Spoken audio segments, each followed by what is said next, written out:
मनपाकडून 9 मिळकतींचा पाणीपुरवठा झाला खंडित, बड्या थकबाकीदारांकडे जप्ती होणार। महापालिकेने थकीत कर वसुलीसाठी शहरातील 9 मिळकतींचा पाणीपुरवठा शुक्रवारी बंद केला। बड्या थकबाकीदारांच्या मिळकती जप्त करण्याची कारवाई लवकरच होईल, असे उपायुक्त आशिष लोकरे यांनी सांगितले।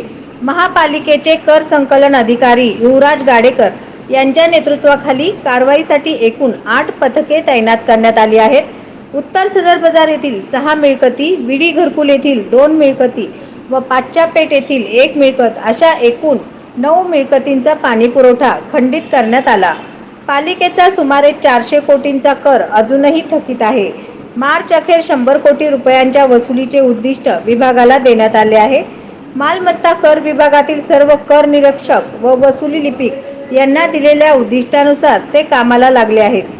या पथकांवर सहनियंत्रण अधिकारी म्हणून प्रदीप करणकोट आणि सूर्यकांत खसगे काम करत आहेत।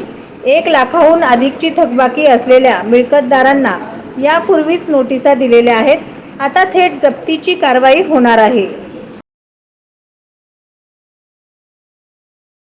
नवनवीन बातम्या पाहण्यासाठी SB न्यूज चॅनलला लाईक करा, शेअर करा, सबस्क्राईब करा।